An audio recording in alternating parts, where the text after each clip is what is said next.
मैं आपको अमेरिका से आए डॉक्टर हेनरी क्रेन से मिलवाना चाहती हूँ। Hello doctor crane. हेलो। ये आपके धर्म परिवर्तन आंदोलन का जायजा लेने आए हैं।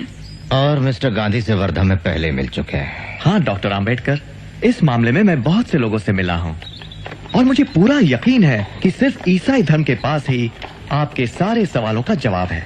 अगर आप ईसाई धर्म अपनाते हैं तो सारे ईसाई देश आपके सामाजिक, राजनैतिक और आर्थिक स्तर को उठाने में मदद करेंगे। और मैं सोचती हूँ किसी भी हिंदुस्तानी को इसमें कोई ऐतराज नहीं होगा। डॉक्टर आम्बेडकर, जैसा कि बाइबल में लिखा है कि धरती के उत्तराधिकारी गरीब ही होंगे। वैसे आप कौन सी बाइबल पढ़ती हैं Miss Drescher? The holy Bible of course. बिल्कुल सही, पर कौन सा एडिशन? आधुनिक संस्करण, किंग जेम्स संस्करण, या उसके भी पहले एलिजाबेथ के जमाने की? मिस ड्रेशर, क्या आपने कभी कमेंट्रीज ऑन द बाइबल पढ़ी है? कुक की लिखी, उसमें बाइबल का अच्छा विश्लेषण है। हाँ, वो भी पढ़िएगा। लाइफ ऑफ जीसस रना के लिखी हुई, और खलील जिब्रान की Jesus the son of man. इन सब किताबों में आपको क्रिश्चियन धर्म के अलग अलग पहलू नजर आएंगे। डॉक्टर आम्बेडकर, हम आपको पूना के मेथोडिस्ट चर्च के मिशन में और वार्षिक समारोह में शामिल होने का हार्दिक आमंत्रण देते हैं। कोशिश करूंगा। बाबा साहब, मुस्लिम भारत आपका और आपके अछूत साथियों का इस्तकबाल करता है और हम वादा करते हैं कि अछूतों को पूरी बराबरी मिलेगी। सियासी, मुआशरती, इक्तिसादी और मजहबी हक भी मिलेंगे।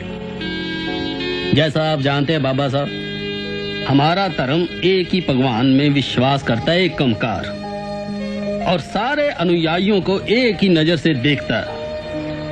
पिछड़ी जाति के धर्म परिवर्तन के मामले में ये आपकी सारी जरूरतों को पूरा करेगा। महाबोधि सोसाइटी से ये टेलीग्राम आया है। डॉक्टर आम्बेडकर, आप और आपके साथियों का बुद्ध धर्म स्वीकारने के लिए हार्दिक स्वागत, जो कि आसिया के बड़े भाग में फैला है। धर्म परिवर्तन करने वालों को हम समान अधिकार देंगे। हम लोगों में किसी भी प्रकार का जाति भेद नहीं है। हमारे कार्यकर्ता आपसे मिलेंगे, हमें सूचना भिजवाइए। लगता है कांग्रेस और सरदार आपको इस चुनाव में बर्बाद करने पर तुले हैं। आपने सरदार पटेल का वक्तव्य नहीं पढ़ा? हाँ, हम धर्म बदलेंगे तो सांप्रदायिक समझौते में कोई आरक्षण नहीं मिलेगा। देखिए डॉक्टर, मैं यहाँ आपके एक मित्र के नाते नहीं आया। मैं आपके सामने हूँ एक अधिकृत प्रतिनिधि हिंदू महासभा का। हम जानते हैं आपका दृष्टिकोण और आपकी देशभक्ति। हम जानते हैं आप कभी भी मुस्लिम या क्रिश्चियन धर्म नहीं अपनाएंगे। नहीं, पर आप ये किस आधार पे कह रहे हैं? मेरी देशभक्ति को आपके प्रमाण पत्र की जरूरत नहीं, और मैं इस देश के इतिहास और संस्कृति को आपसे बेहतर जानता हूं। हाँ, मेरा मानना है कि हमारे इन दो धर्मों को अपनाने से राजनीतिक और सांस्कृतिक समीकरणों में बुनियादी फेरबदल आ जाएगी डॉक्टर मंजे। लेकिन इससे हमें क्या मतलब? हमें क्या फर्क पड़ता है इससे? डॉक्टर, हम अपना पूरा जोर लगा देंगे आपको आरक्षण दिलाने के लिए, भले ही आप सिख धर्म क्यों न अपना लें। हिंदू महासभा इसके लिए पूरी तरह वचनबद्ध होगी।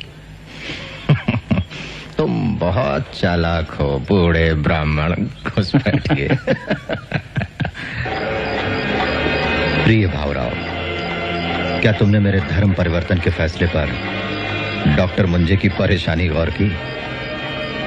कुछ लोगों ने मुझसे पूछा है कि धर्म परिवर्तन से हमें क्या फायदा होगा। मेरा उन्हें यह जवाब है कि जैसे भारत के लिए स्वराज जरूरी है, वैसे ही अछूतों के लिए धर्म परिवर्तन जरूरी है।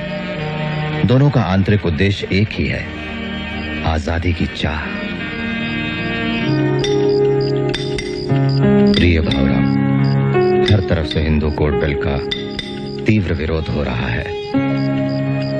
और हाँ, बुद्ध की मूर्ति जो माडिगेलकर सिद्धार्थ कॉलेज के लिए बना रहे हैं, वो अब लगभग पूरी हो चुकी है, और साथ ही बौद्ध धर्म अपनाने का मेरा निश्चय भी।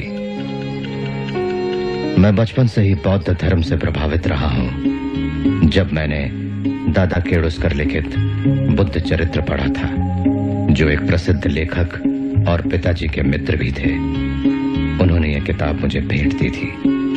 जीवन भर मेरे प्रेरणा स्रोत रहे हैं संत कबीर, महात्मा ज्योतिबा फुले और भगवान बुद्ध।